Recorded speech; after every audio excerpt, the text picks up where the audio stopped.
And we are live. Welcome, everybody. No, it's not Thursday. No, you're not hallucinating. Although, if you're Psychonauts, you might be, but you're not hallucinating right now. It is a Tuesday evening. And yes, you are seeing myself and Mav on the screen on a PM in the PM Extra edition. That's right. We are here for a special show. Mav hit me up in the DM. So it is Tuesday, February the 21st. He hit me up in the DMs because of all the ABK news dropping today. We had to have an extra show here. He asked me if we wanted to do one, and I said absolutely. Let's go ahead. Let's get this done. So we are here to discuss everything that went down today, and there was a lot that went down today. As my dog tries to knock my whole setup over because she's annoyed. Anyways, so we are going to talk about everything that happened, and just guys go over it and have some fun with it because you guys know me. I love me some corporate on corporate violence, and we got that. Everybody's favorite, new favorite Activision employee, Lulu Chen, out here throwing memes. This was a crazy, crazy day. So Mav, how you been, brother? How was your day? And what's your initial thoughts on all this craziness today? I think last week I was like, hey, do you guys think we're gonna get any news from the hearing? You know what I mean? Yeah.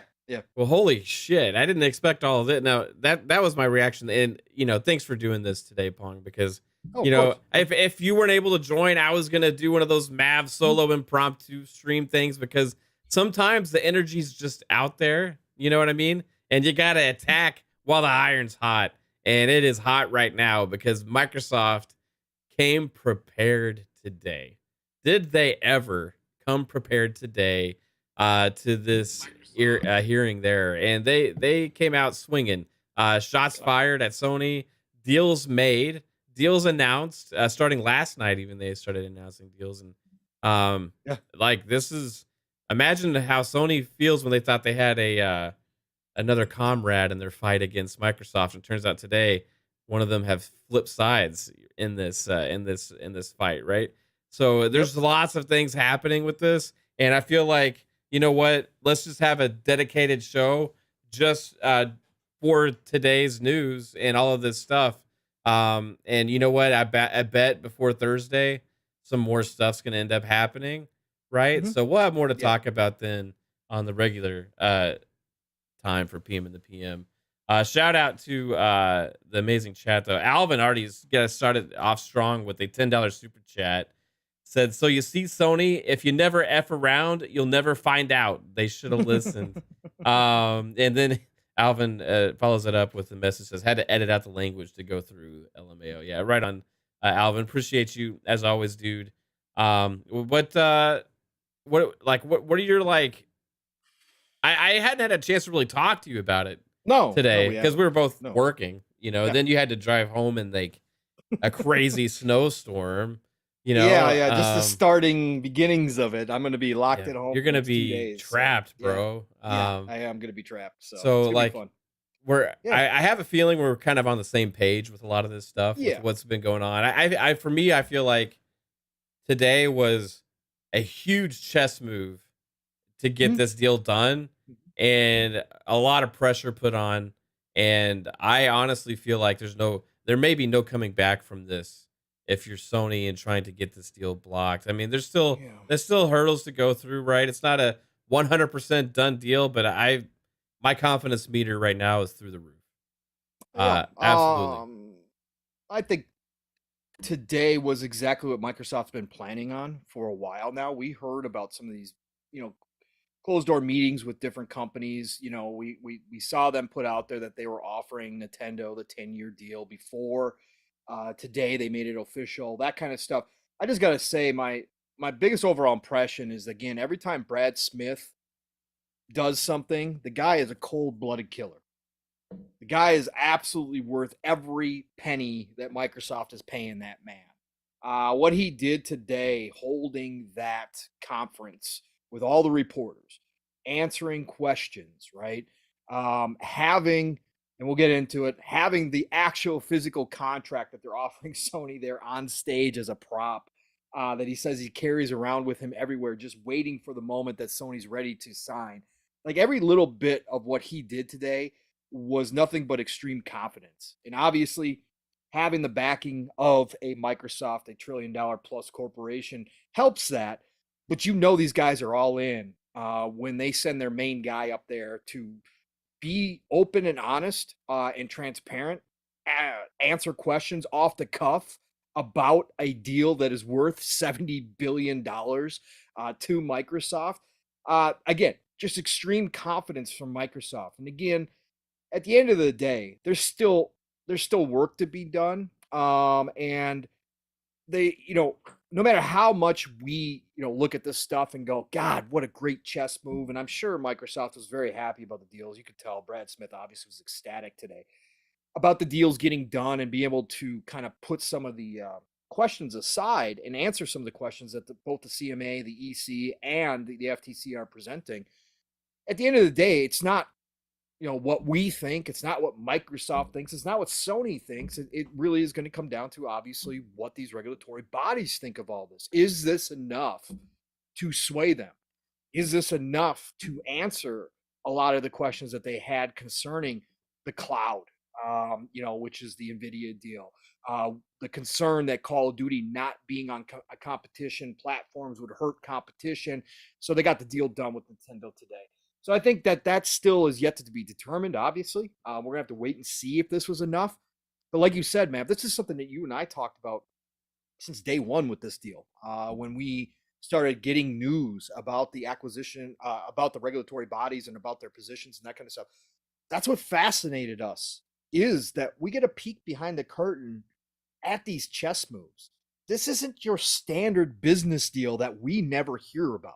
This isn't the boring kind of deal that never gets put, never has a spotlight put on it. We've got every single spotlight possible put on this deal. We are getting to see some insider stuff, and we're getting to watch, $1 trillion companies, $1 billion companies, $1 million companies maneuver. And to me, as somebody who likes that side of the business, who always is interested in how the dealings behind the scenes go on, this is money right here. This is gold. And we're getting more and more of it the deeper we get here. But we are closing in on decision time. We're getting closer. We are going to know probably in March which way this thing is going, which is something that you and I had talked about previously. March is going to be a good indicator of what's going to happen. But let's get into some of the news here, Mav. Let's get into some of the specifics about what happened today. For anybody who hasn't been paying attention, there was a meeting out in Brussels with the EC. Microsoft was there. Of course, Brad Smith was there. Phil Spencer was there. Sony was there. Jim Ryan was in person, supposedly, answered some questions as well. They had Nvidia out there. Who else was out there? Valve had a representative out there. I don't think it was Uncle Gabe. I didn't hear specifically who Valve sent out there, but I don't think it was Uncle Gabe. But they also had somebody from EA, Electronic Arts, was out there. So this was a huge deal. This was a formal hearing with Microsoft's opportunity to present their case to the EC. And then there was a question and answer session afterwards. The actual hearing went on for about 45 minutes. And then they had like a 15-minute round questions where the EC got to ask questions of everybody as well. So obviously walking into this thing, it was Sony, Google, and Nvidia as the big three that are opposing this deal. Yep. Right? And I think it was put as like before that Google and Nvidia were like soft opposed, right? Where they were willing to maybe willing to accept some kind of remedies or whatever. Yes. And like Sony's like, no, nothing, and so Sony's the strongest. And I think that's I guess that's why they also gave like Sony 30 minutes opposed to the other people got like 15. 15 minutes. Right. Yes, that is correct. Yep. Good call. So Microsoft took one of those pieces off the table today. Yeah. Of course, I'll start with the beginning here. We should start with the beginning. Nintendo was never against this deal, but and we already know the regulators have dismissed Nintendo as not a part of this whole discussion. They don't count because the Switch isn't a powerful machine according to the regulators. It's not on the standards of a PlayStation 5 and Xbox Series console, so therefore their whole market share doesn't count, folks. And we'll see that later in this conversation as well.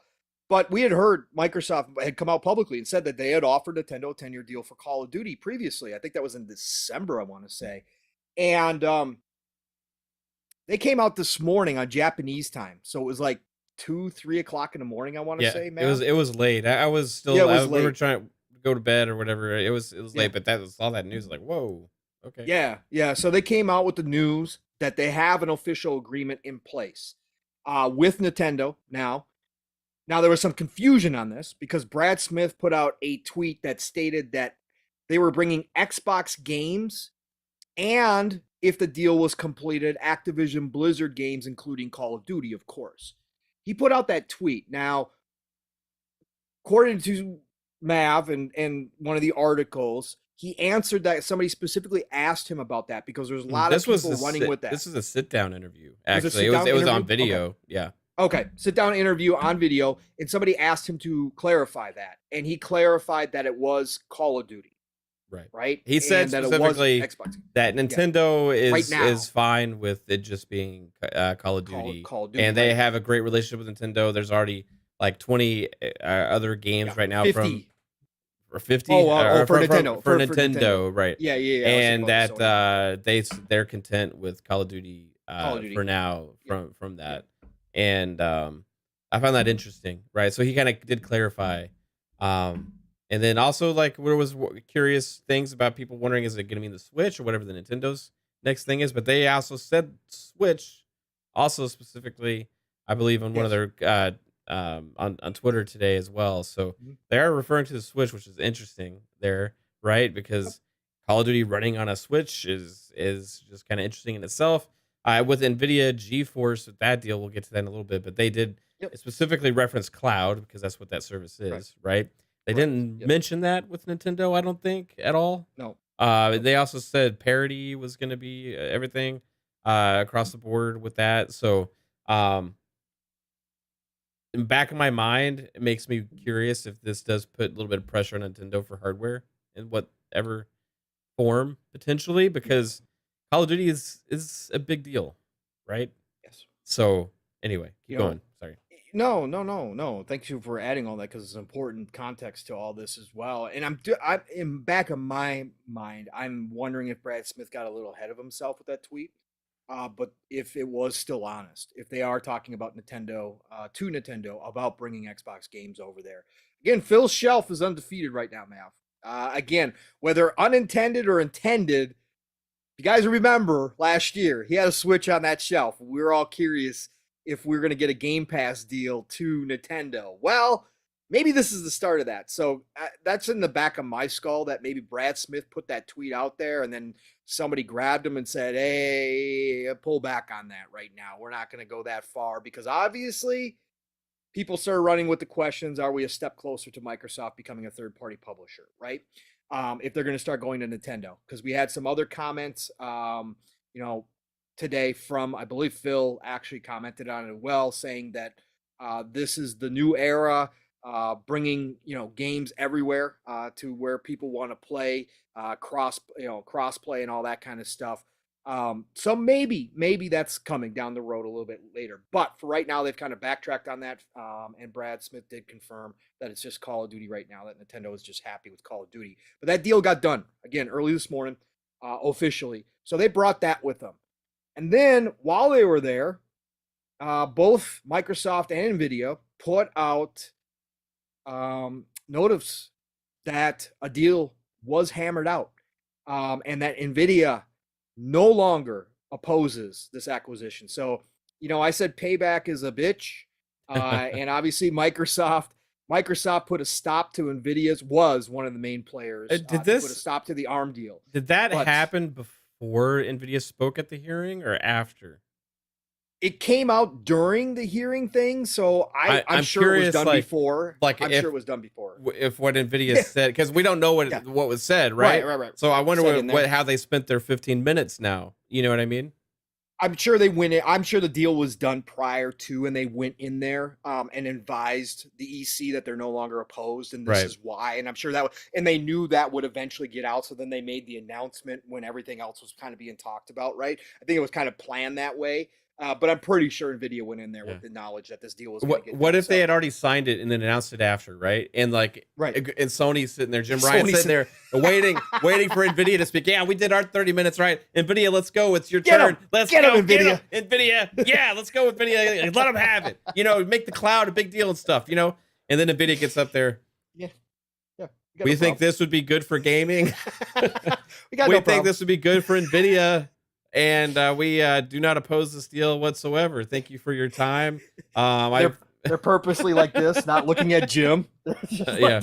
And Jim's like, what? What happened? My ally. Turncoat. You're a turncoat, Nvidia. Jim's pulling a knife out of his back. All right. So, yeah, I'll read from an article here from Windows Central. About this, and this is from Rebecca Spear, and obviously Jez was live tweeting because Jez was actually over there in Brussels. Again, this was an official deal. Like, they invited all the press, so Tom Warren was there. Everybody showed up to this thing, but Rebecca Spear kind of ran it down for everybody what happened with the Nvidia deal. Today, Microsoft defended its bid for Activision Blizzard acquisition before the European Commission antitrust authorities in Brussels. Microsoft countered monopoly claims and stated that if the deal goes through, all Activision titles will be on GeForce Now. Also, Xbox PC games are included in this as well. Brad Smith of Microsoft went on to explain that the future of gaming will focus more on cross-platform than it ever has before. The Activision Blizzard acquisition is planned to be finalized on July 18, 2023. Today, an important closed hearing occurred in Brussels before the European Commission, in which Microsoft defended its case to acquire Activision Blizzard. During the hearing, Microsoft President Brad Smith stated that Microsoft will be bringing its Xbox games that play on PCs to Nvidia GeForce Now streaming service, and in addition, if this acquisition is approved, we will also bring all Activision Blizzard titles, including Call of Duty, to GeForce Now as well. This is huge news and effectively undermines any claims Microsoft has antitrust aims. Smith explained how this effectively makes it so no one can claim Microsoft is vying for a cloud gaming monopoly. This is significant, Smith said, quote, because now we are addressing the full range of issues that have been raised by regulators as topics, not just interest, but in some cases concern.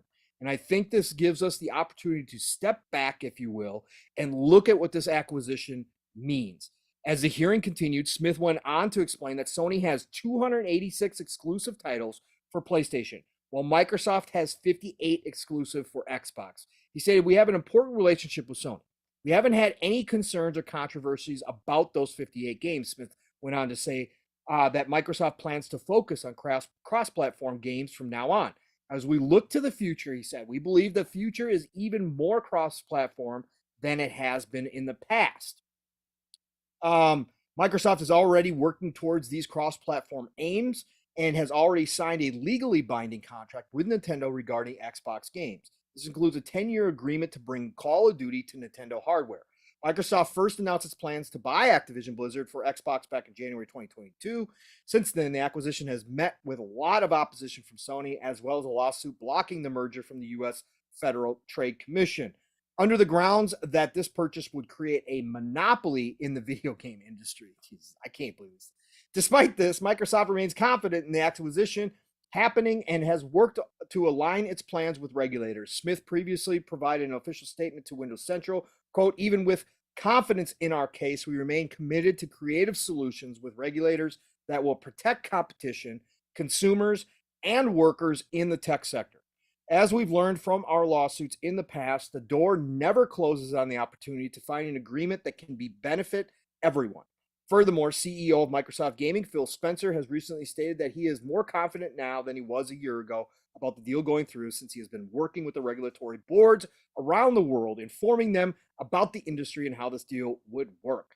At the time of the initial announcement, Microsoft said it planned to finalize Activision Blizzard acquisition for about 70 million. That would be a hell of a deal. 70 billion in about 18 months on July 18th, 2023. We are currently about 13 months into that time frame. She summarized it pretty well there, everything that happened today. There was one more thing I want to throw in there as well, Mav. What did I forget it? There was also, I was thinking about while I was reading this, I'm like, she should have thrown this in here. Gosh darn it. There was one more thing today that I want to throw in there that came later. What was it? Oh my God, my old brain. Can't do two things at once anymore. Was it had to do with specifically the hearing, or? Never mind. I'll think about it and I'll figure it out while you talk. So, Matt, all this kind of laid out today, right? We got Nvidia, we got Nintendo. Again, Nintendo was never in opposition as far as we're aware of. Yeah. They were kind of just there, but obviously Microsoft wanted to prove to the regulatory bodies that they weren't looking to take anything away. In fact, they're looking to expand. As Brad Smith said multiple times today, they want to introduce potentially 150 million more people to Call of Duty with the deals that they signed today. So they, as you said in the beginning, making those chess moves, one by one, taking pieces away, not only just from Sony's point of view, but from the regulatory concerns that have been expressed. Yeah. This is what I want to throw in here. This is what I want to throw in here. Brad Smith also came out today and was asked specifically about divesting themselves of the Call of Duty franchise. And he said, we don't see a way forward with that happening. Right. He said like, they need to keep COD. Yep. They need to keep COD, which is something we talked about in the past. We threw it out there like, hey, is this something that could happen? Is this any way And again, as we both said, I don't think that Microsoft's going to be willing to divest of COD. The mobile side of COD is too important. If they divest themselves of the IP, again, they won't have that. So, but anyways, so that was one thing I did want to end there. But Mav, as you kind of think about now, we kind of read through the whole overview of what happened today. What's the one thing or two things that stuck out to you most today in the grand scheme? And I know you already said your confidence, went through the roof today and definitely increased in this deal. But looking at the concerns from like the CMA, one of them being in the cloud, do you think they've erased all concerns, or do you think there's still some sticking points even with what they did today? I think the CMA is going to be a little stubborn just for the hell of it, right? Yeah. But I think at the end of the day, they're going to try and just get the best deal for whatever they can get. And I think they know that it's going to happen. I think this deal's going to get closed, right? I feel like the EC is going to accept whatever remedies. I have confidence in that. If they had this hearing and listened to everything that was gone out, they had all these different people show up, and pretty much you just have Sony and the worst ally possible to have at a regulatory hearing, Google. Yeah. Right? Yeah. Like, that's not a good ally to bring to the table when it comes to being on your side for regulators, right?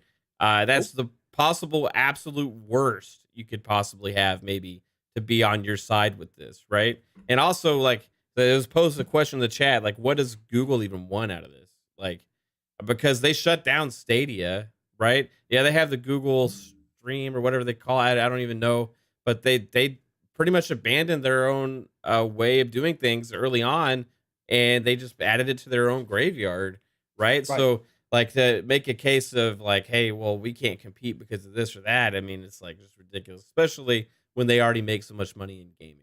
Period. Point blank. Google still is involved in the gaming space. Everybody, they have one of the most popular storefronts out there in the world to buy games. It just happens to be on mobile devices, right? So that's part of the reason why Google's here, right? Yeah, because they know the next battle. Microsoft's already made it clear they're going to make their own mobile app. They're coming for the Google store. They're coming for the Apple store. Yeah, so Google wants to keep that closed, semi-closed, right? Like Sony, they want to defend their position.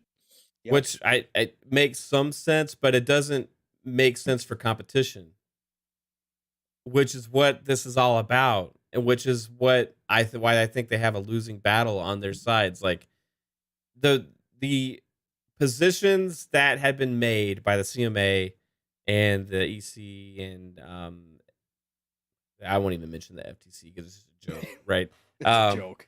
So the positions that were made, all of the possible hurdles are checked off here, right? Like you have Nvidia now on board, which for me, that checks off the cloud, right? That's proof to them that they're willing to play ball with other companies investing in the cloud, right? And that that have cloud storefronts, right? Yeah. They also mentioned they would do it with Steam, and they'll do it with Sony if that's what they want as well. You know, but and then Nintendo. The interesting things with Nintendo, right? The CMAs tried to isolate them, separate them away, like to where they're not included in this because they make cheaper, crappy hardware, right? And for me, putting a product like Call of Duty on that flips that narrative on its head. Correct. Well, you're saying, well, Nintendo's not in the same market, but it can be, right? Correct. And Nintendo obviously wants it to be. Therefore, they went into this agreement. So you're saying that Nintendo doesn't have a right to be in that market? Nope. Yeah. Is that what you're saying, CMA? That Nintendo doesn't have a right to play ball? They're below the standards of being able to compete in this space due to your way you see things, right? Because they only make children's toys, right? I mean, is that what you're saying, CMA? While we're here, Mav, real quick, let me throw this in here as well, because that was part of Brad Smith's presentation. Now that the regulatory bodies have all issued this guideline that Nintendo doesn't count, Microsoft took full advantage of that today, as any good corporation should. So they came out and describes how Sony beats Microsoft Xbox market share globally to the tune of 75% versus 25%. In Japan, it's 96% to 4%. And so, and then the EU, which is obviously the big deal, right? Because it's over there, right. It's 80-20. Yeah. So Microsoft took full advantage of this and said, fine, you guys want to do this? You guys want to take Nintendo out of the equation? Cool. All right, let's just talk us and Sony. Go right ahead. Now, we know in the United States it's closer, right? We do know that for a fact. It's closer here. But worldwide, they're getting toasted. Oh, yeah. They're getting toasted in market share. So carry on. Especially in those markets, right? Like, yeah, especially in those markets. It's like the Xbox this generation so far is closer, right? They're closer to 60. It's like 58 to 40 or 62 to 38% last time I had looked, right? Right around that mark, right? This generation. But that's still getting toasted, you know, like you said, right? Like there's no ifs, ands, and buts. And even this last holiday, like PlayStation killed Xbox with sales. Those console sales, like 200%, 225% increase in sales or something like that for Sony, right? And like hardware sales went down for Microsoft. It was like, oh, what's going on there? Now, obviously, Sony had a really good year, and they had a lot of stock extra that they finally got out there. You know what I mean? So it helped inflate things. Maybe Microsoft's holding on to some of theirs potentially for their game releases. I don't know. That's possibly a theory here. But regardless, that's still a huge gap. So you combine that, you add this fact in, well, Nintendo does want to be a player in that hardcore market. They want to bring this to their players. We've signed a 10-year deal to bring these games to the players, but it only works if you sign off on the deal. So the CMA at that point, in order to support Sony's argument that nobody else should be able to own the rights to Call of Duty, right? Then their argument is there for, well, let's put our players only our players in front of the rest of the entire industry. Because now this does not only affect Sony's gamers potentially 11 years, 12 years, 13 years in the future because they just refuse to even negotiate with Microsoft. Like only the slight potential that one day Call of Duty may eventually leave their ecosystem. That's the only thing they're concerned about, which I think is bogus, first off. However, you're putting your own players specifically. Now, I'm talking from the CMA and the EU. It would be wrong to only consider that group above also. What about the cloud players for NVIDIA GeForce, right? What about Nintendo players that want to have access to this game now, right? Correct. So you're saying that Sony ecosystem deserves to be isolated with its own exclusive kind of content above other players potentially not being able to access this stuff. So Microsoft's put the proof in the pudding of the words that they've been talking for a long time, right? Now with signed binding agreements that they have to look at, because before it's just negotiations, or maybe it's just handshake deals or like a promise or whatever. Right now it's actually a binding signed agreement between Nintendo. I think the Nvidia one is at the same level already as well. Yes. So you're saying like, oh, if contingent on this deal getting closed, because we want to do this, more players will in fact, not hypothetically, in fact, be able to access Call of Duty than previously. Right? So if your concern was about us taking away that potential for more gamers to play, or maybe decreasing the amount of players that can play the game, we are showing you proof in the amount of gamers between Nintendo, which has how many players on Nintendo? How many players have Nintendo Switches? How many players play on Nintendo? A hell of a lot, right? So you're saying that entire market does not matter? They can't do that. I feel like this was a major chess move now, a major factor in getting this deal done, because it's going to increase, guess what? Competition in the space. It's going to increase the accessibility for games. It's going to force other games to either step up or have to be more fair, or with pricing, and all these factors may play a fact, right? I found it absolutely a big day for them, especially when they came out and just held up that contract in their hand, in the envelope, and Brad Smith says, "I've been carrying this around with me. I just can't get Sony to even look at it." Right? I sent it to them 2 days before Christmas. They won't even look at it. If Sony comes to the table, if they don't even like the words on this, then we can hammer out a deal and meet with us and talk about it.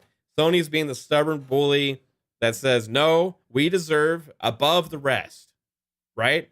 I don't feel like that's going to hold any weight, and I feel like today shed a light on that. I feel like Sony got their asses kicked today. I feel like they really showed up. Like the thumbnail says, they've been effing around. Today they found out Microsoft ain't playing with this thing, and unless they actually come to the table, like Lulu's tweet, they might trip themselves on their own bike by putting a stick in their wheel, right? They might F around it and find out even worse if they don't get this deal done, because they are not making any friends right now. They're actually making more enemies. Activision, which was one of their biggest allies in the past, is now, no way in hell are they going to be pro Sony if this deal closes. I feel like this is getting more bad blood, and not just with Sony and Activision, but with a lot of other people in the industry, because they're making everybody look bad, and they're making themselves seem so special that they deserve to have dominant market position, and nobody else is allowed to compete to the same level that they are. And it's absolute horseshit. And you go out and you say that we deserve better than the rest. We deserve to do these deals. We deserve to do this. But guess what? We're afraid Microsoft might do that too one day. That makes you look like an ass. And you are an ass if you show up and that's your argument, when the proof is on the pudding of the opposite from Microsoft, laying the shit on the table with actually signed fucking documents, putting the stats out there, having actual factual evidence other than hypotheticals, right?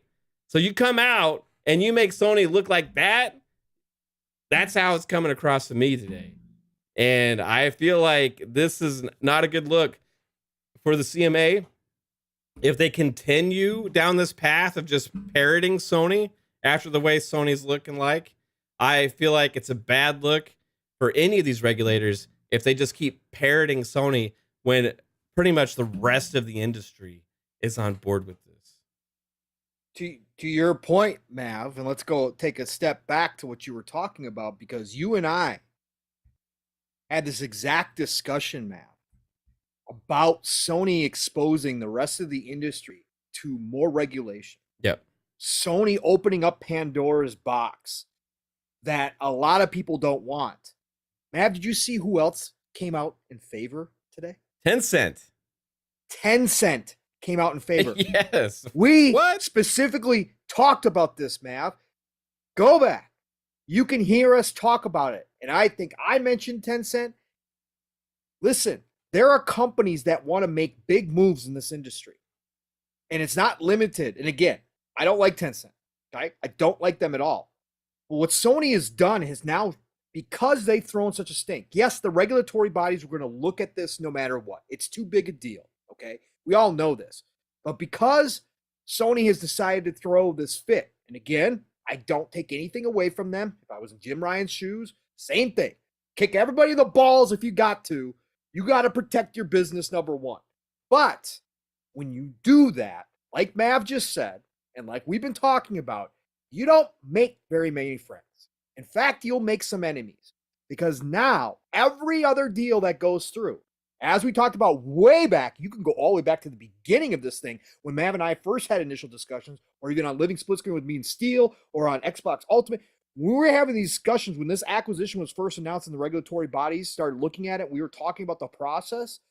What did we talk about, Mav? We talked about Microsoft sitting at the table with these regulatory bodies and setting up the guidelines for all acquisitions of this size or similar size, big acquisitions, and what it's going to take to get them to pass.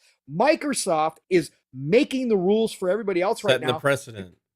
He's setting the precedent, but Sony is making it worse for everybody because they've thrown such a stink. Now Microsoft is going to have to give up more than a lot of people thought they ever would, concession-wise. And that sets the precedent going forward for everybody else. So Tencent came out today and said, we got no problems.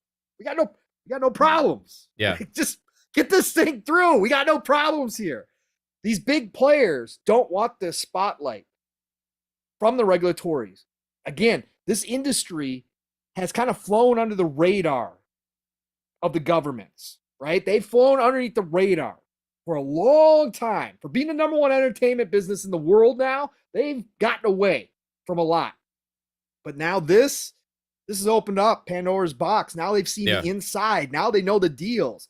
And again, don't forget, all of this is going on while Sony is still fighting over in the US to not give up company secrets. They are still fighting against both the FTC and Microsoft over those internal documents. Yeah, they don't want to share their goodies.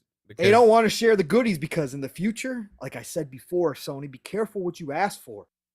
Because now that the regulatory bodies have gotten to see the inside of this industry, close up and personal, they've gotten to hear some of the biggest players talk about how things actually go down. How long before regulatory bodies come back and go, yeah, Sony, come on back. We got some more questions for you. Remember those documents we saw? Yeah. Got some questions about some of these dealings you're doing and how good they are for consumers. You don't want that. But Sony's brought this. And again, there was going to be some scrutiny no matter what. This is too big a deal. I'm not taking away from that at all. There was going to be scrutiny. But because Sony threw a stink, it's become much more bright. Okay? So I think you brought up a great point there, Mav, a point that we've made multiple times here, that this is something now that Sony is going to have to deal with the fallout. They basically went scorched earth on this, and that's their right to do so. And again, I don't sit here and say I don't understand why they did. They're protecting the number one spot. They're scared. They fear losing the money from Call of Duty. They fear Microsoft gaining control of an IP that powerful, along with a bunch of other IP looking down in the future. But at the same time, they've got to sit back, and Jim's realizing that when this is all said and done, he's going to have to take a deal.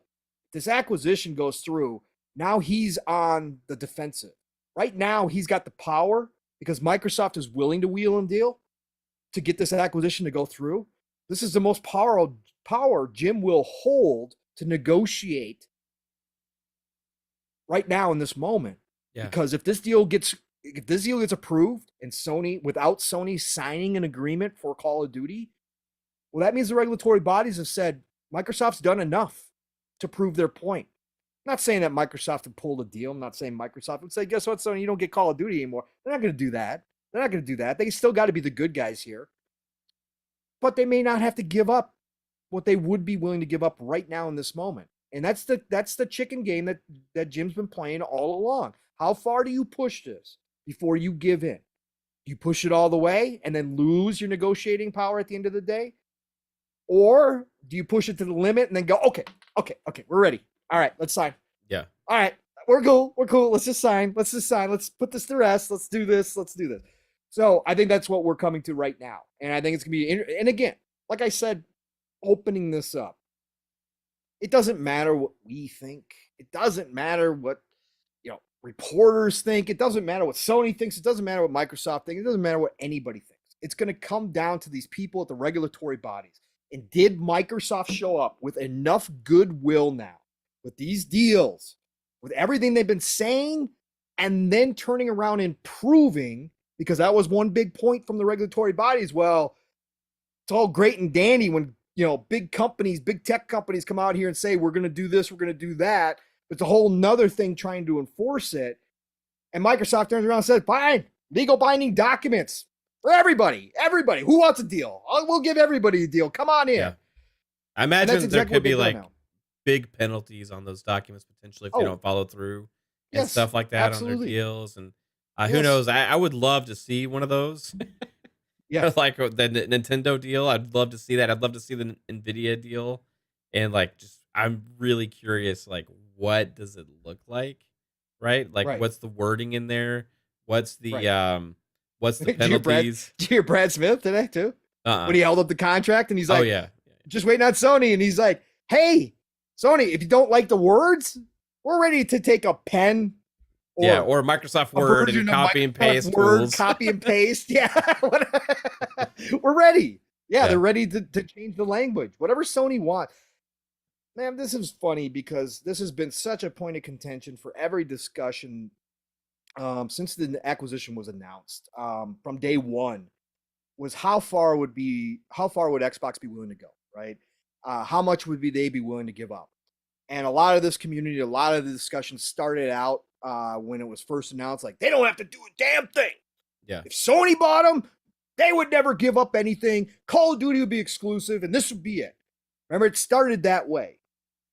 But it's funny, we talked about it from the beginning, like, it's a big deal. Like, I agree, they shouldn't have to give up too much, right? They shouldn't have to concede too much, but maybe they truly believe that Call of Duty is like Minecraft. And we had that discussion, and that's really where they're at right now. Brad Smith was quite clear, and I know there's still some people out here going, it's kind of tricky wording. We'll have to wait and see. It's still a wait and see for me, blah, blah, blah. But I think they're telling you straight to everybody's face, just like they did with Bethesda, just like they've done with every other deal. I think they're telling you straight up what they're going to do with Call of Duty. They're going to ride Call of Duty until Call of Duty is no longer relevant, and they're going to ride it across all platforms. As many as will have it, they're going to find a way to get it on there. And I think they're being serious about that, man. Do you doubt them in any way, shape, or form about Call of Duty and where they're taking it? No, because it makes the most sense. I mean, that's the kind of, we talked about before and I got a little bit of heat for this originally, actually, because I felt like the day that Microsoft announced the acquisition of ABK, it was a new way forward for Microsoft, right? That's not the same as ZeniMax Bethesda. It's not the same thing as buying all those other game studios, right? Right. This was on another level, right? That changes the dynamic of what the plans are, because more things are now possible within Xbox, within Microsoft, within that ecosystem. and it Right. was going to accelerate things, right? It was going Yep. to accelerate things. We talked about that early on. So no, I don't have any doubts about it. And honestly, I wouldn't be surprised, like I said a long time ago, if other games eventually don't also go to other platforms as well. Now, right now they're saying that no, this is going to be Call of Duty and ABK games and stuff like that. But that window is now opening more, right? And Brad Smith even said that. He said, but I think in the future you'll see we even do more multi-platform stuff. Now, he's not saying that the day of exclusives on Xbox is over with, or like people are running with Xbox is out of the hardware game now. They're just a multi-platform publisher, right? And I'm seeing that as well. None of that has to be a one or another, right?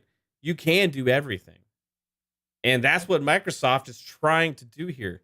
They're trying to get in, knowing what the future is. We talked about this also a long time ago, that Microsoft, because of the tech company they are, besides just a gaming company, are always very forward thinking with what the vision for the future is of gaming. Sometimes it's bit them in the ass because they're too early on things and they get in trouble for it, right?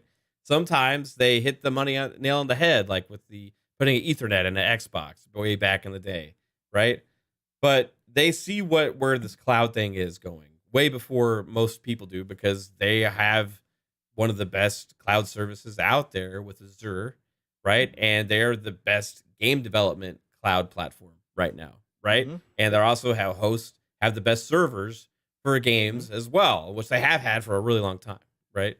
And so with all of these things combined, they see ABK coming in, right? Now we can, guess what? We can do this now. We can do that now. And we have an IP with like Call of Duty to help push that for us, right? Mm-hmm. It's not just about Call of Duty and making money off of that. It's about using Call of Duty as an asset to help push their vision for the future of what Microsoft and Xbox can be.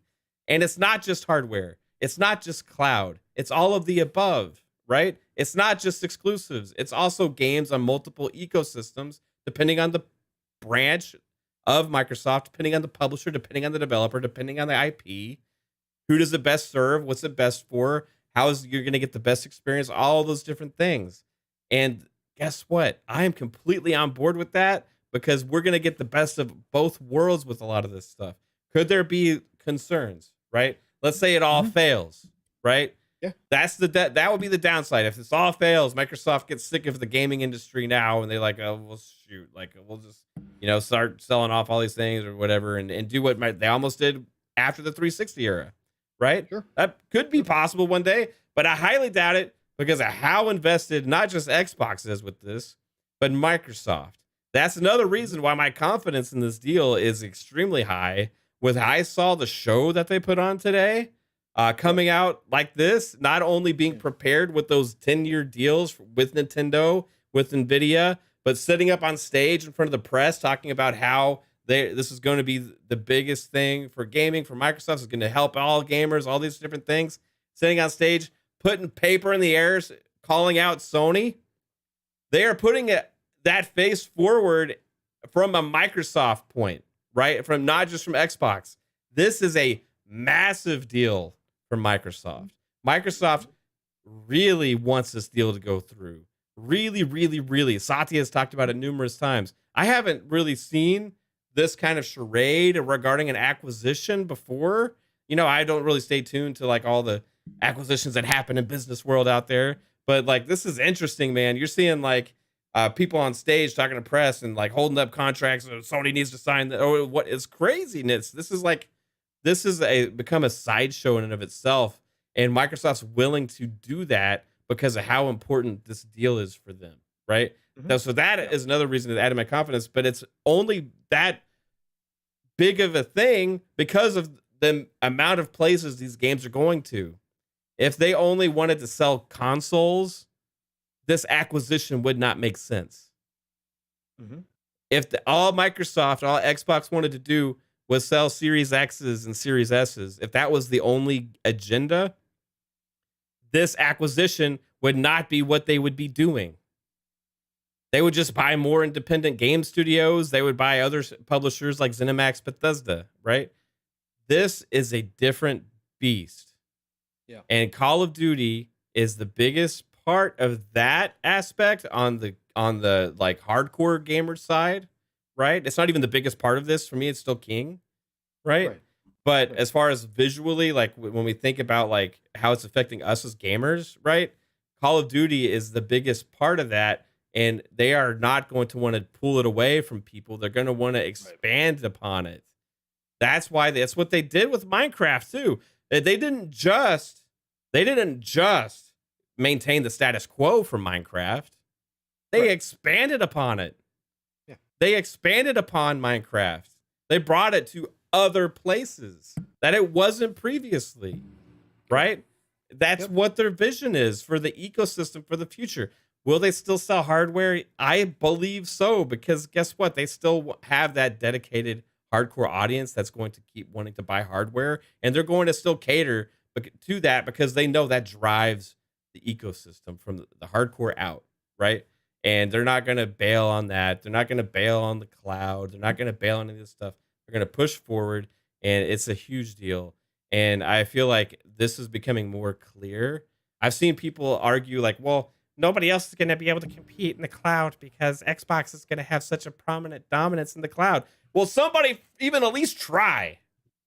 Before you can make an argument about nobody else being able to compete, I would like to see somebody else actually put forward an effort of actually trying to compete with Xbox with the cloud and Game Pass, right? Well, that's Nvidia, right? So that's the closest thing, right? It's the closest thing. And that's what they put forward, that our titles from Xbox PC are going to be on there as well, right? So effective today. Effective today, Brad Smith clarified. So it's effective today. Yeah. So so there's no waiting period. So Darth Praxis on the chat says Brad said bringing Xbox games and COD to Nintendo's platform, not just COD. We talked about that earlier in the show when you were before you were here, Darth. Now there's a video, actually sit down interview asking for clarification from Brad Smith, and he said Nintendo's only asking for COD right now, and that's all they plan to do for Nintendo. He walked right now. it back. Yeah, he walked it back. So yeah. So go watch the video with Brad Smith sit down interview, and that'll clarify that. It's just Call of Duty for Nintendo for now. It could expand upon the future, though. It could, and I'm okay with that. Will Call of Duty be the best experience on a Nintendo Switch? No, but that's Nintendo's fault, not Xbox's, right? Now, this maybe put more pressure on Nintendo to hopefully have better hardware in the future so they can have a better experience as well. So I've seen concerns, well, they're going to have to, bring a good experience to Nintendo. How are they going to do that? Like, is that going to be like, well, I mean, they're going to give the best experience possible on the platform that exists. That's all the parity clauses say. Right, like if you actually read one of those parity clauses, like even the Sony ones, like it actually states like with capable hardware or like limited to hardware capabilities, right? So the Switch doesn't have the same capabilities, so it's not going to be graphically as intensive as the Xbox version or whatever, right? So they'll do the best version they can, and eventually maybe the Switch will turn into the Switch 2 and they'll be able to do a better version on it, right? Or whatever. But I feel like there's just so many things that Xbox check the boxes on to show that proof with what the vision is, right? So there should be no more like hardcore questions about those specific things. Will there still be like nitpicking and stuff like that or trying to figure out some stuff? I think so. But overall, like, yeah, Call of Duty, no question. It's going everywhere. We got to talk about this, man. We got to talk about Lulu Chen, everybody's new favorite Activision employee. She said some things where I was like, okay, that's a little ridiculous. But she did throw out a meme, and we heard that Activision was going to be more outspoken, and she is obviously out in front. Yeah. Of this, like this is her bag, right? So again, for anybody who doesn't know, Lulu Chen is EVP Corporate Affairs and CCO of Activision Blizzard, okay? And she's got a Twitter account that some people thought was a parody at first, when she started actually being outspoken a couple months ago.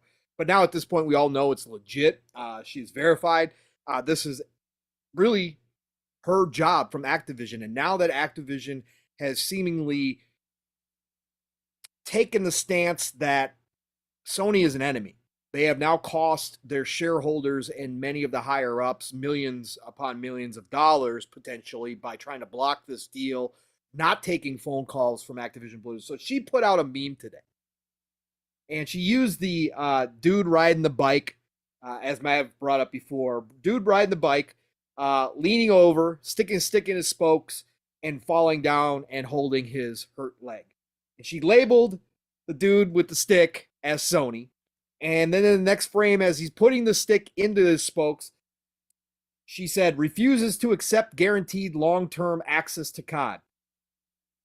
And then in the frame where it shows him lying on the ground holding his hurt leg, his bike spilled over, and the stick still in the spoke, she put, quote, what if we lose access to COD?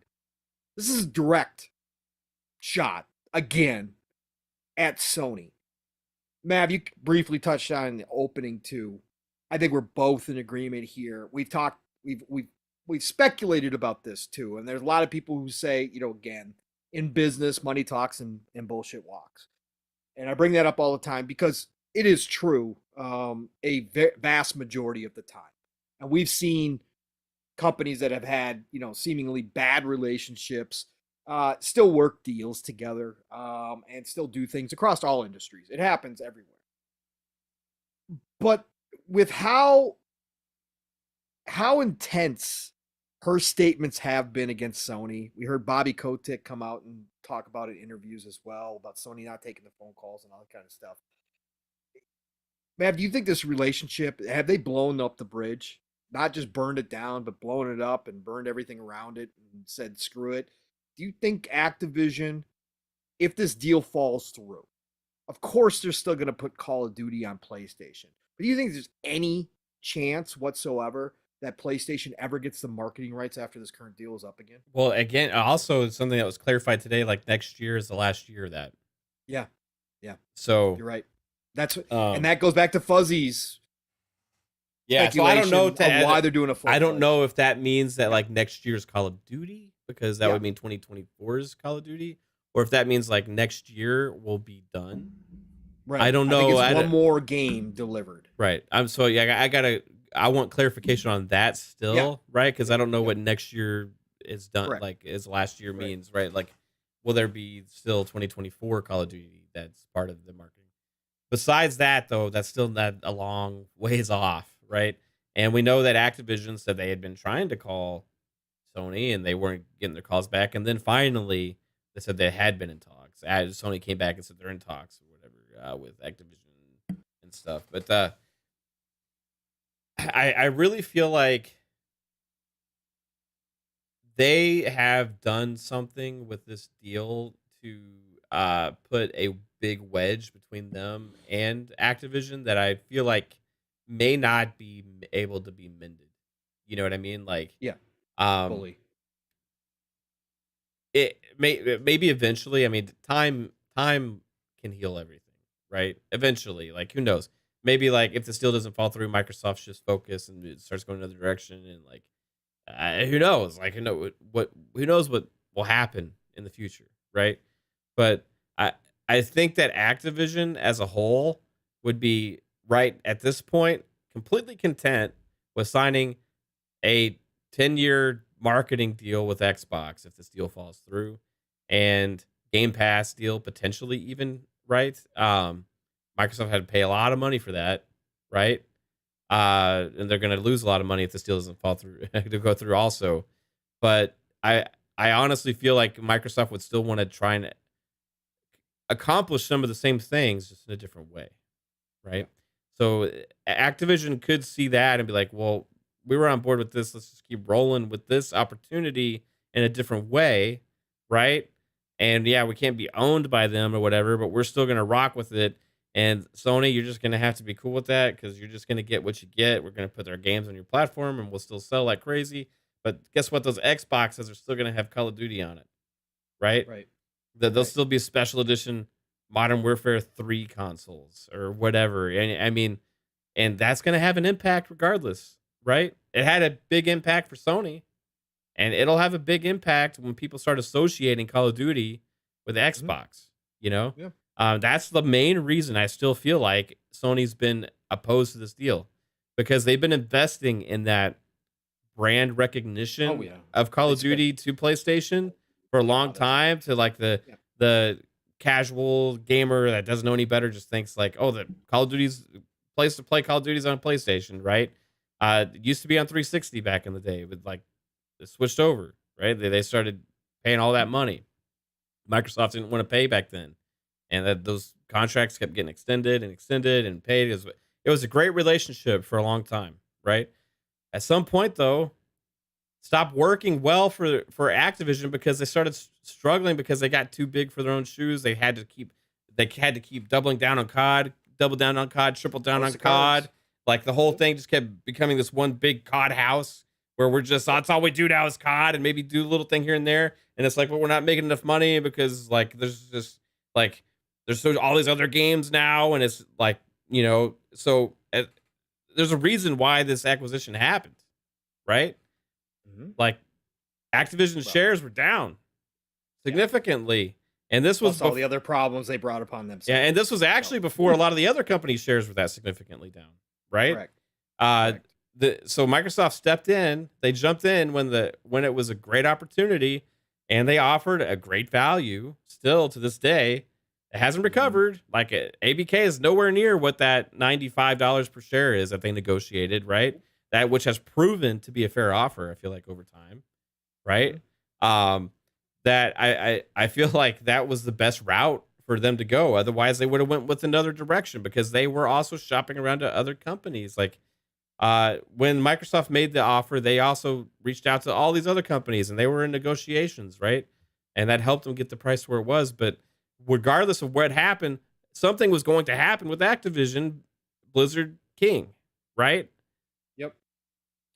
What would have happened if it was Tencent that acquired them, or if it was another company, or what this or that? Like, so would Sony still have the same issues? Maybe not, because they wouldn't be directly with the opposite platform holder, right?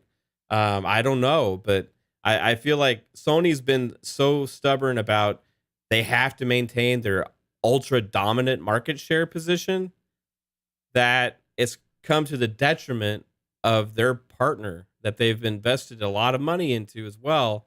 And guess what? That goes along with Activision deciding to partner with Sony for so long, right? So now you're like, well, it's not just we chose to do business with you, right? Yeah, you paid us money for all these things for so long, right? You were our chosen partner. We invested in this together. And now guess what? We've gotten a bad spot, right? This was what's best for our company. And now you're trying to destroy us pretty much, right? Now you're trying to take us down. And guess what? We even have opportunities to bring not only our games to your platform, which we're still going to do, we're going to have ability to bring the games to Nintendo. Now in Nvidia GeForce, now with the cloud as well. ABK is looking at this like, man, look, we're going to be able to bring these games out to so many different places now. This is going to be amazing. And Sony's sitting there like, no, we just want you. We just want you for us, right? We just want you for us to be able to say we have marketing rights and put you on our boxes. That's all we want. Screw you. That's what Sony's saying. And that, for me, builds bad blood.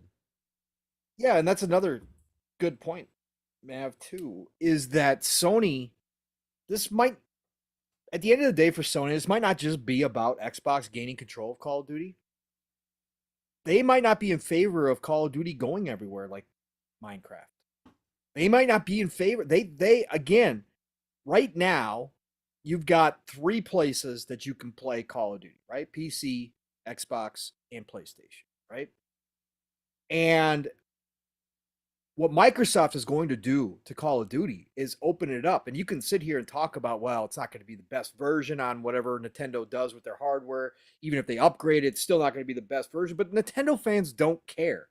And as a side note today, too, again, because I do partake in the Nintendo fandom from time to time. I do follow some people on the Nintendo fan side just to see how they think of things.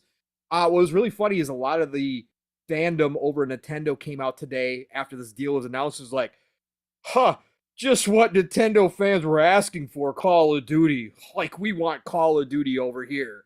So they get just as gatekeepy as everybody else does when it comes to this stuff. Like, oh, we don't need Call of Duty. As if they speak for the other 120, 130 million Nintendo Switch owners out there, right? It's just funny how that works. But Sony has, as you stated, Mav, spent a long time cultivating this idea that PlayStation is the home of Call of Duty, even if it is in other places. Yeah. And Microsoft is about to dilute that even further outside of just taking away the marketing rights, outside of just being able to put it into Game Pass. They are now going to dilute it by offering it to Nintendo, by taking to Nvidia GeForce cloud gaming.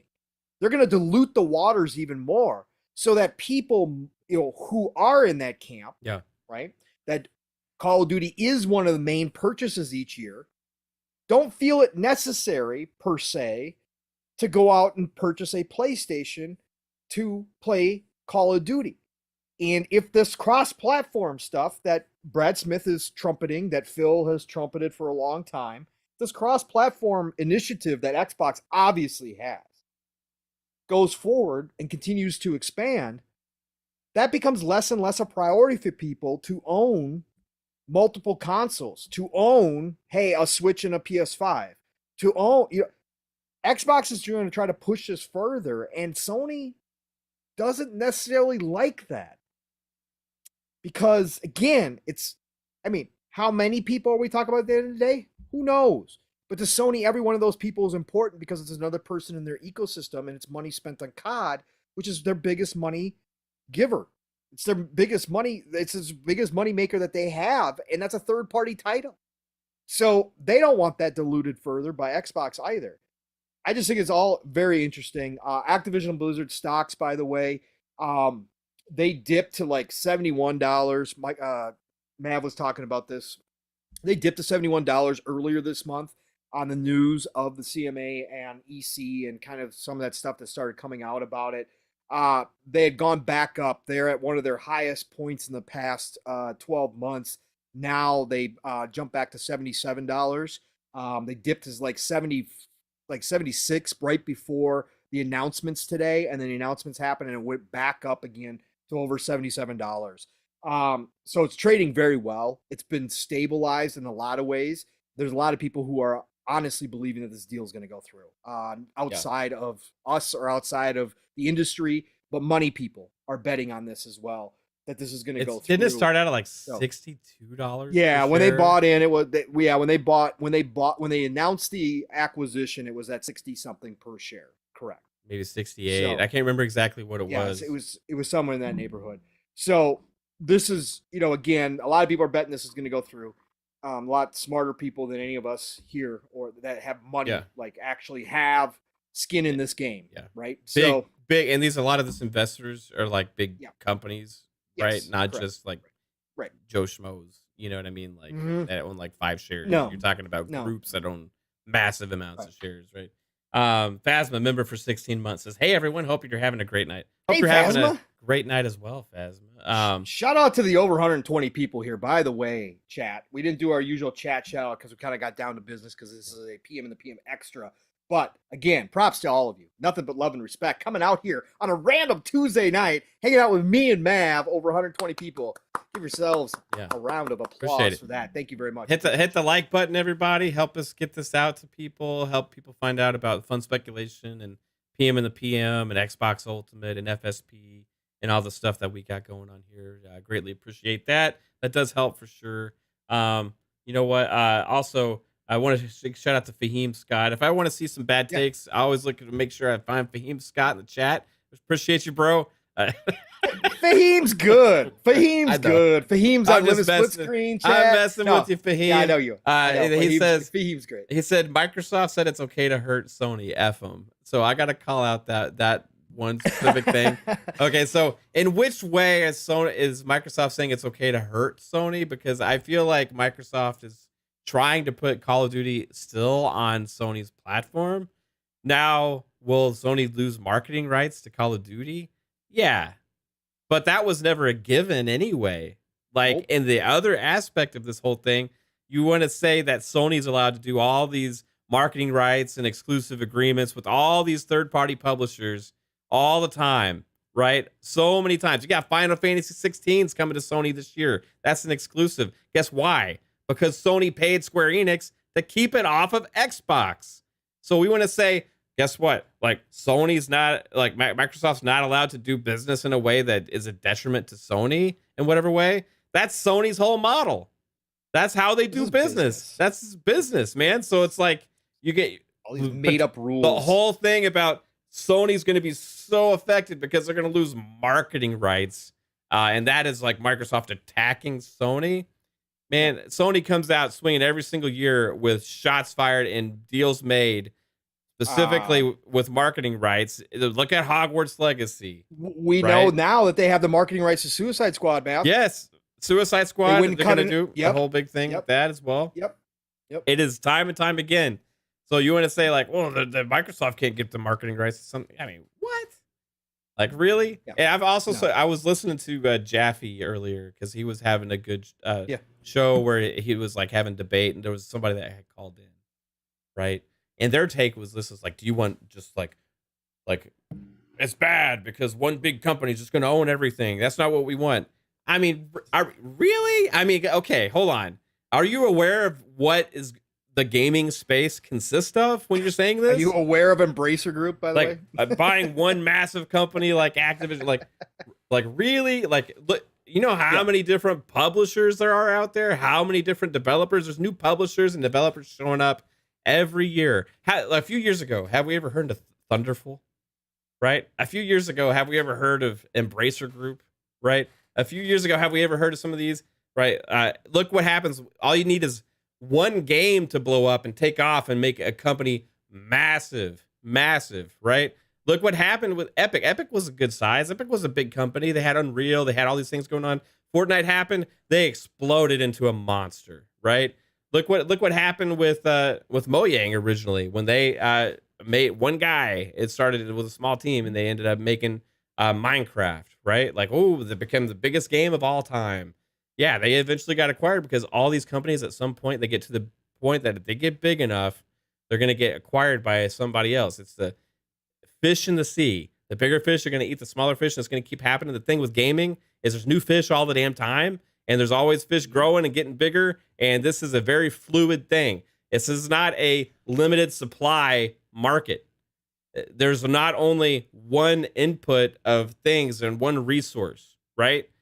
People create the resource here, and the resource is video games, right? So the whole thing about blocking that off or, consolidation is going to be bad. Look how many new companies just got started in the last couple years. I feel like every few weeks we hear about some new game company that started out and they're making some new AAA game that's invested by another publisher or another platform holder. And a lot of times it's been Sony lately.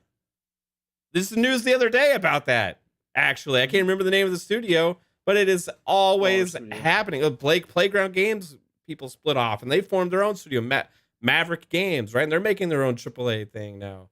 This is such a fluid thing. This is not a concern with gaming, right? Number one, Strauss Zelnick, head of 2K, said 20 more years at least of growth. 20 more years of growth in this industry, okay? Number two, since Sony fans like to throw the dystopian future out there, former PlayStation boss Jack Tretton came out in an interview last year and said the exact same thing Mav just did, because they asked him specifically about this acquisition, and Jack Tretton said, no, this shows the health of the industry, because guess what? That void that is left by an Activision Blizzard acquisition by Microsoft is filled up by smaller companies. And he said one of those companies could become the next Activision Blizzard. So he goes, no, this is a good thing for this industry. This shows health in this industry right now. So again, don't take our word for it. Jack Tretton kind of knows this industry a little bit. Yeah, I miss him on stage at the E3s, man. Jack was great. He was. He's he always reminded me of Jack Nicholson up there. He's he kind of he's going, guys, we're going to make some great games here today. We got some stuff. It's going to give you the E3 of your dreams here. It's he was smart, man. I don't know. Jim Ryan is, I don't know if he's the guy. I'm just saying. I'm just honest. I mean, he's maybe a good numbers guy, and they're doing okay right now. Sony is. And I like Layden. I liked Layden. Yeah, Layden too. Yeah. Layden was great. Layden was all about the smaller devs. He was all about diversification of PlayStation's portfolio. I mean, he's the one that had a bunch of the smaller studios start up underneath him and, create all these freaking amazing games. Sean Layden was great too. There's been a lot of great heads of these companies that we missed. Jim Ryan is just the business guy. He's the businessman. That's all he is a numbers guy. He's not a gamer. Jack Trenton was more on the business side as well, but you could tell that Jack actually cared about the industry in a lot of ways and cared about his gamers. Whereas Jim, all he sees is digits. Like I don't know him personally, and I don't have anything against the guy. Like I said, I've given him his flowers too. He deserves the position he got in. He beat out Sean Layden for that position in a battle because Sony felt like they needed a numbers guy. That's what Jim is. So be it. Be the best numbers guy you can be, Jim. It's just that he doesn't bring any passion for the industry. Yeah. Per se, the way that we're used to from a lot of these bosses. But that's neither here nor there. Like I said, I just think the industry is, again, when Strauss Zelnick, and Strauss is an extremely intelligent individual, comes out and says that there's 20 more years of growth. Again, to try to say that the dystopian future where Xbox owns every company in the industry, and in gaming. No, it's the because it's becoming easier and easier to develop games. Like you at home can sit on your computer and learn how to make a game. And then you now can with go AI, around, it even codes for you. And then you can I'm going to be able to make a game someday. Yeah, you can go and you can start making it and you can put it out. Look at like several solo projects that have come out. You know what I mean? Like Vampire Survivors. Some of these small teams make like almost AAA looking stuff now too. Yeah. Like it's crazy, man. Like you never know where the next big thing's going to come from that's going to blow up. And guess what? One game from one company can make a company. Look at Among Us, right? Yep. That game had existed for a while on Steam. All of a sudden it caught on and exploded. It's a huge phenomenon. Things happen in gaming that's like not really the same across like other industries like this, right?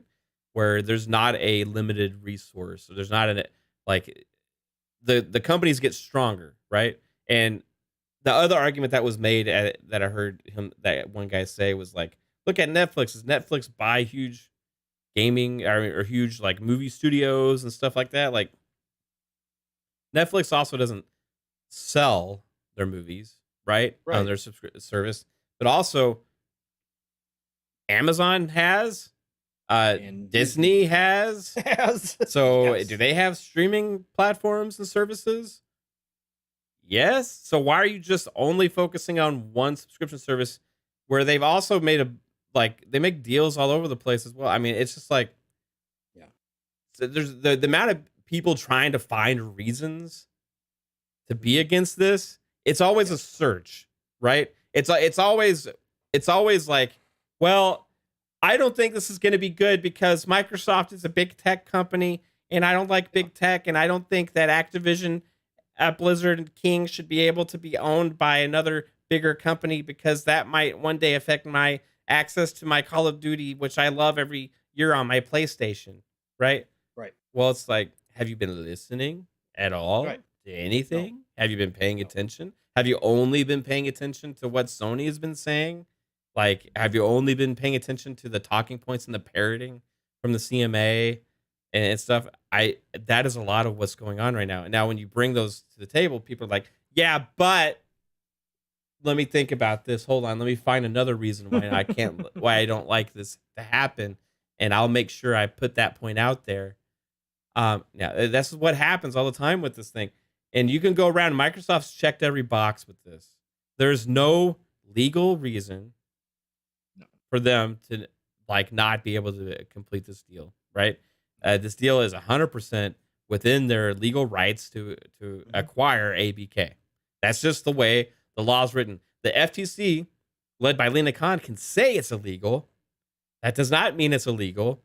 When it goes through to the federal court, unless they actually come to a concession beforehand, at that point, the federal court will decide if it's illegal or not, because that's the FTC's only argument, which they're 0-6 so far with that argument, right? So precedent is set. It's not looking good for them right now. They're bringing cases to them to lose on purpose. And that's their own words, because they feel like if they keep bringing bad deals that we shouldn't be against to the table, guess what? Eventually, like, maybe they're going to change the law. Cross my fingers, man. That's like their goals. Without legislation. Yeah, without Right. legislation. That's We're their going to change the laws. That's their goals right now, and it's just not working for them. It's making them look like clowns, honestly. But that's why the EC and CMA is such a big deal. Way bigger, because if they do, if the EC and the CMA clear this deal, Microsoft will close. They'll give the FTC one shot to accept the same remedies, and if the FTC turns them down, they will close over the top of the FTC and force the FTC to decide to bring it to federal court. Because Microsoft, I guarantee you, their attorneys are licking their chops. They already know that that's a cut and done deal right there. Yeah. If it goes to the federal courts, Lena Khan and her cronies will not be able to find a judge who is going to suddenly go against the laws of the land that have had precedents going back decades, and all of a sudden think that they are going to be the ones that are going to change the rules. And the argument, it's not going to happen. The only argument for them that this deal is illegal is the size of Microsoft. Correct. Correct. And if Microsoft has if they have the remedies in hand, saying, go ahead, what other argument you got here other than you don't like Microsoft being big? What other argument do you have? Yeah. Because we've gotten deals in place, legal binding deals. What judge is going to look at those legal binding deals and go, oh, yeah, there's concern here. Microsoft. This is going to hurt the consumers. That's not going to happen. Never going to happen. EU is going to, I think, agree to concessions. I feel like CMA is the only one. CMA is the only interesting thing because they can just be quirky. Yep. Right? Yep. Do their own thing. But I honestly feel like they're more likely to be willing to accept those remedies after the EC thing gets done. Right? And I think we're going to have those check boxes happen. Right? So all these deals are going to put on the table in front of them. They got to look at now. They're like legal binding agreements, right? So like they got to look at these things and say, well, okay, so we see this. Is that enough for them, right? Is that enough for them? That's what they're offering Sony, maybe even more. They could be offering Sony even more because they're the main challenger to this thing, right?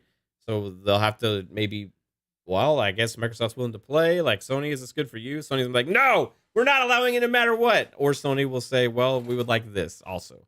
And then maybe that negotiation happens right at that time. And then, we'll do it then.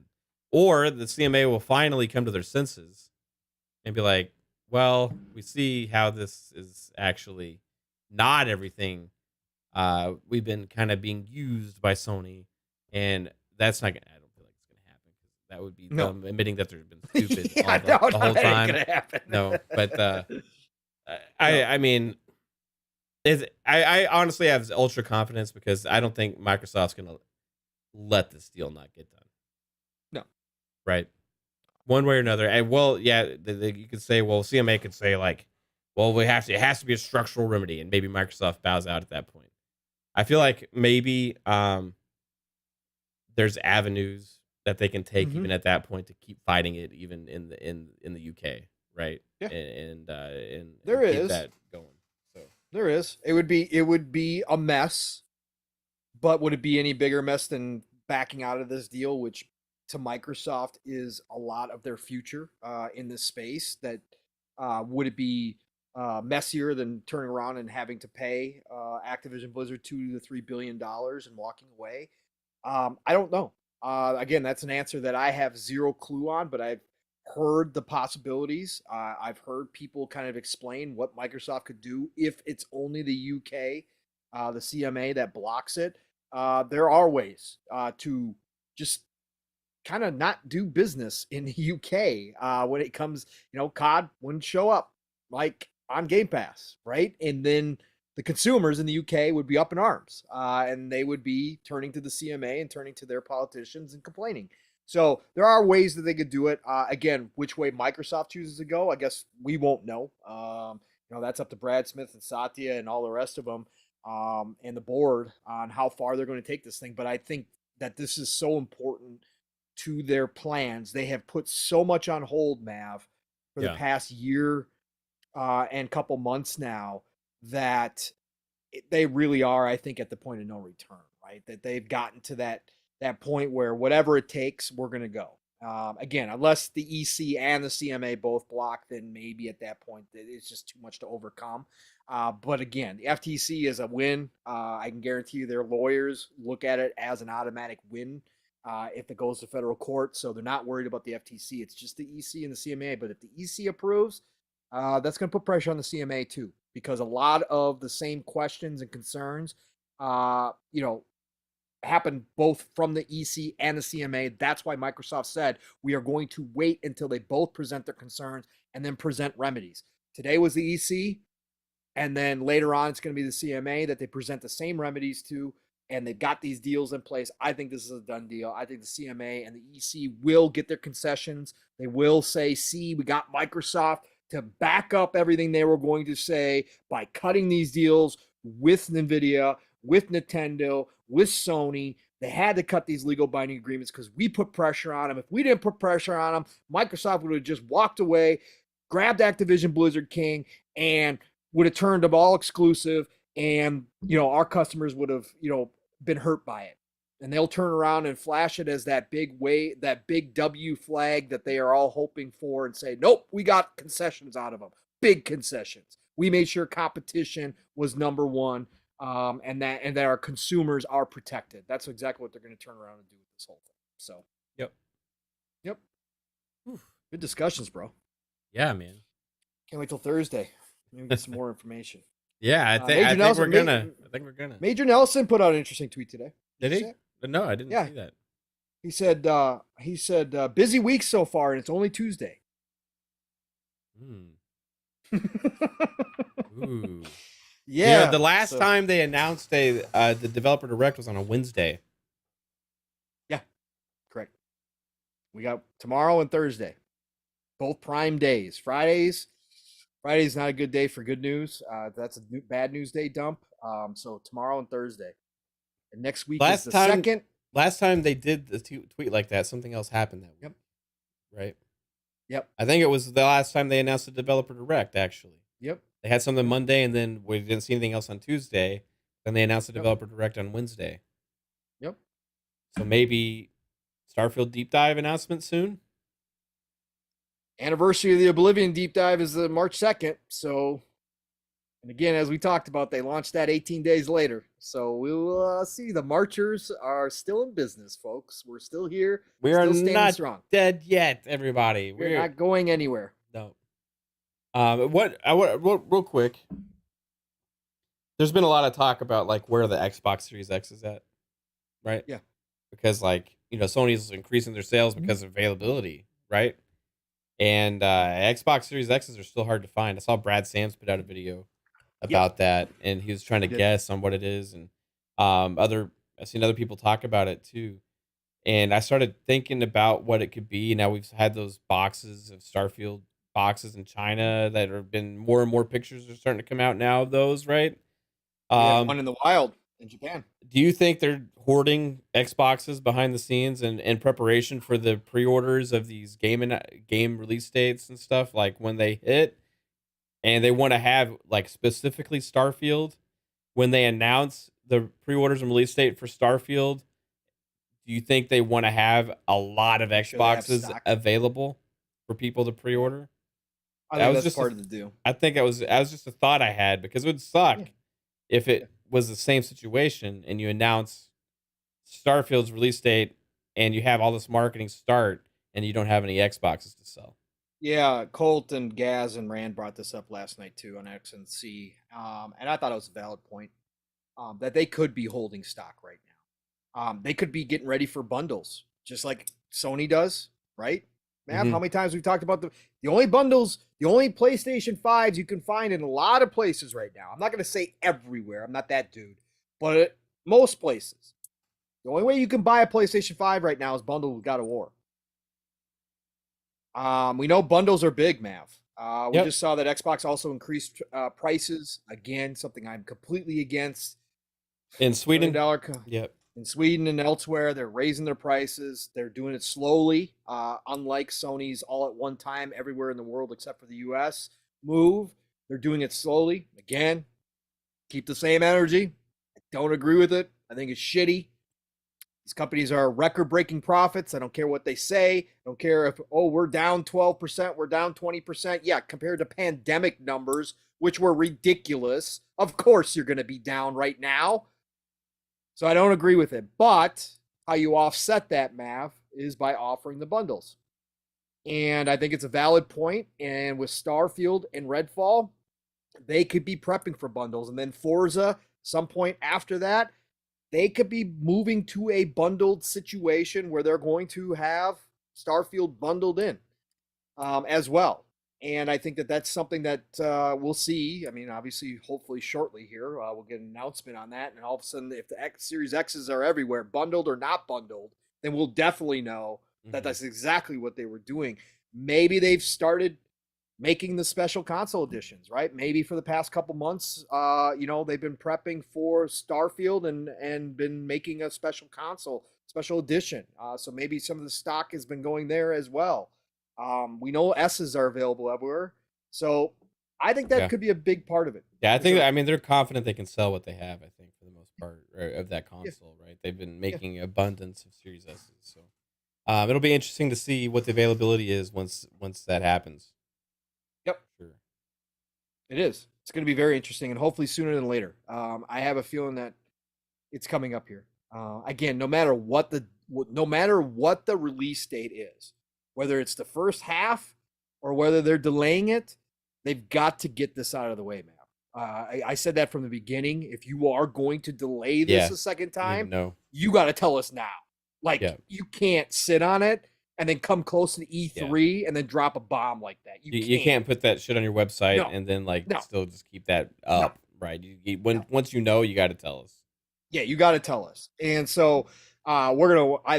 I think March is for sure. I'd like to see them just follow history, and it would be a very Todd Howard thing to do for him to look at that calendar when him and Phil were talking about when they're going to do the deep dive and say, you know what? Yeah, this is exact scenario with Oblivion. Let's just follow right along with that, Phil. March 2nd, let's do the deep dive, and we'll announce the release date for hopefully March 23rd, which would only be 21 days later. Oblivion was 18 days. Screw it. Let's do history all over again. God, that would be a Todd Howard thing. It'd be so amazing. Worked out for Oblivion, okay. Yep. So hopefully Major Nelson's tweet did mean something like that. We'll see. Sony announced their state of play this week. So for Thursday. So Thursday? Yeah, a little payback. A little payback. A Wednesday announcement for the Starfield or a Thursday announcement right on top of the state of play to pull attention away. Starfield. Usually when those state of plays and stuff like that happen, there's usually some announcements around that time, right? Yep. They were obviously today all ABK, right? Which makes sense, Yeah, it does. Later this week, let's hope that'd be awesome. They'll give us more to talk about. There's Forza news happening on Thursday, so I guess the expansion is going to be announced. I think. Oh, is it? Really? Okay. Interesting. I thought they would wait till E3, but it must be coming out soon. Yeah, I saw somebody in the chat talk about it. I saw them talking about it on RDX today. So I think that's happening on Thursday. Claire, let me know if I'm right on that or wrong, chat. Okay. Well, maybe that's what Major Nelson was talking about then. Maybe that's all it is this week. It could be. Because that would be big news too. I mean, again, the DLC is way overdue. Yep. Horizon. Yeah, Calorie says, isn't the Forza DLC announcement on Thursday? Yeah. Okay. So they announced the dev deep dive on Wednesday. Forza DLC on Thursday. And then next week. Good 1-2 punch. Yeah, next week or 2 weeks from now, we get the actual Starfield deep dive, which would still fall in line for an March release. Yep. Let's go. Sure would. Let's go. Let's go, buddy. We're still here. It happened. Well, who knows though? Well, everybody, thank you for joining us tonight on a out of the blue, unannounced PM in the PM extra edition for some ABK news tonight. This was fun. I'm glad Mav hit me up in the DMs, and I'm glad I was home so that we could do this tonight. And I'm gonna be stuck inside for the next couple of days. It's gonna be interesting. But Mav, thank you for doing this, brother. Thanks for putting it together. Thanks for getting the idea up and running. We obviously had over 130 people at one point, I think, join us tonight, which is absolutely incredible. You guys are freaking amazing.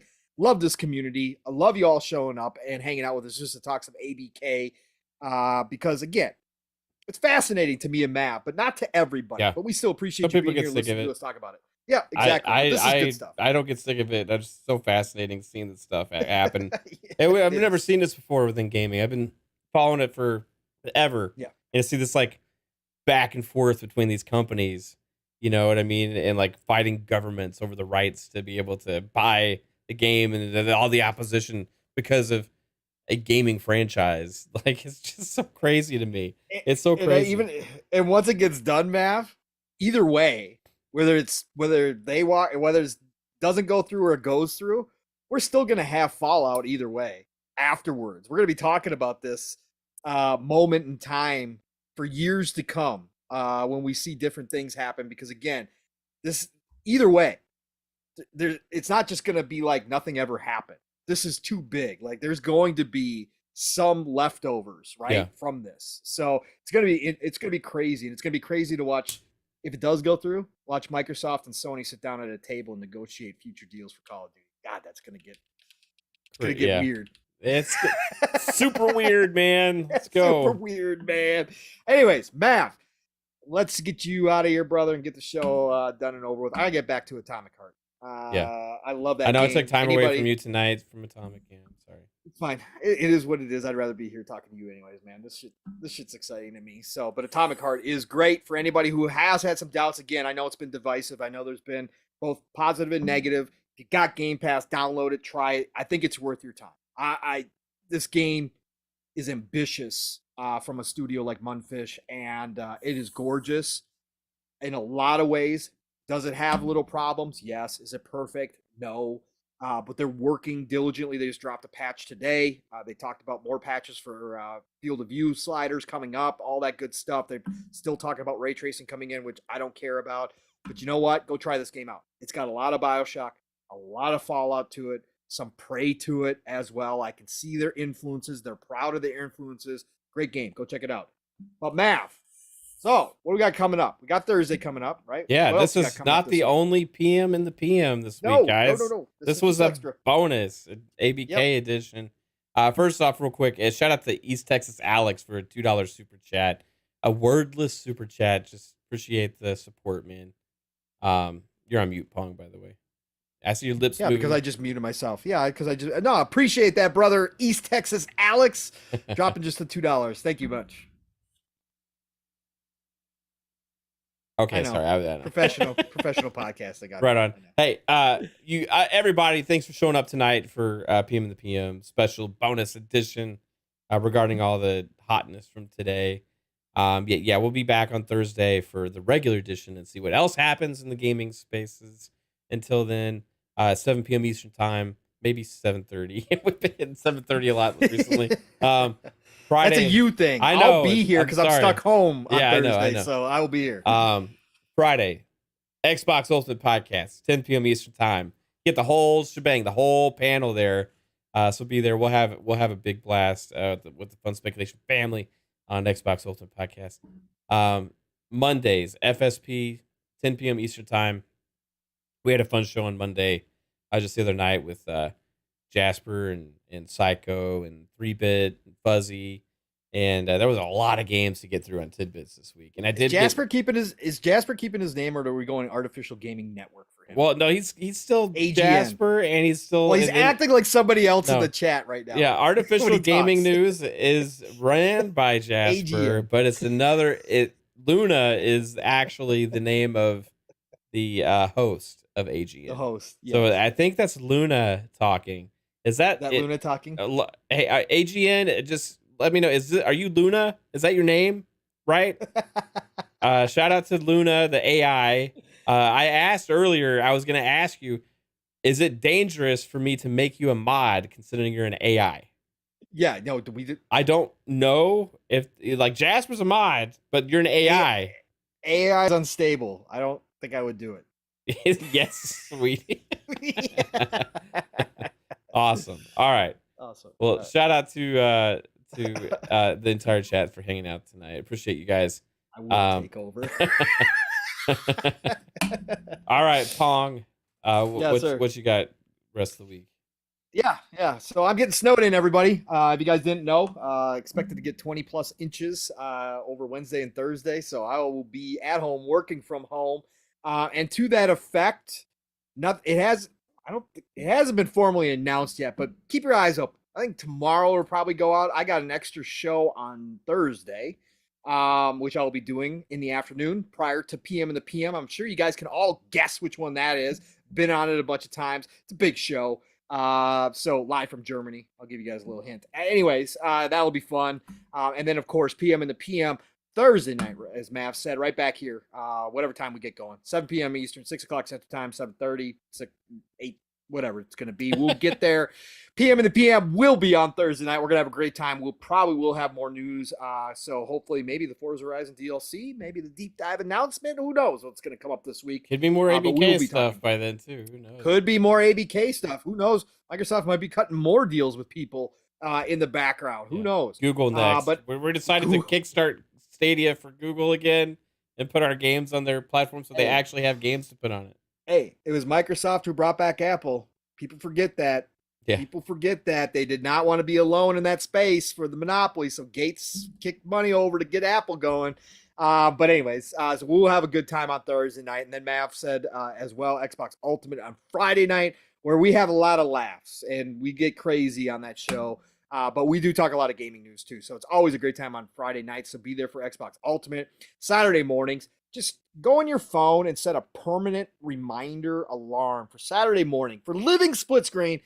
Split Screen's all one word. Myself, my brother from another, Steel Rain. We always big opinions. And you know you're going to get 3+ hours of them come Saturday morning. So join us there. Again, still on Mission 1K. We creep closer and closer each week. We've been seeing new faces on Living Split Screen weekly, which is great. So please join us Saturday morning, 10 a.m. Eastern, 9 o'clock Central Time for Living Split Screen. And then, of course, Saturday night, It's the Shop podcast, PTK, Blam, Fuzzy Belvedere, and myself every Saturday night, 8 p.m. Eastern, 7 o'clock Central Time over on PTK Blam's channel. We do have a guest this week, and I just blanked.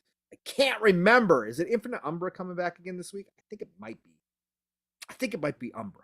Maybe. Pretty sure it's Umbra. Again, this week, we had Kay Asante on last week. We always have a great time Saturday nights, though, so be there. And then, of course, next week starts all over again. So, it's a golden age of gaming, people. Truly is. That's why Mav and I are here talking on a random Tuesday. Got two guys who love this time. Let's go. Get out there for the rest of the week. Enjoy yourselves. Have a great time working, doing whatever you need to do. Play what you love. Love what you play. And I'll talk to you on Thursday. See you then. Peace out, everybody. Later. Have a good night.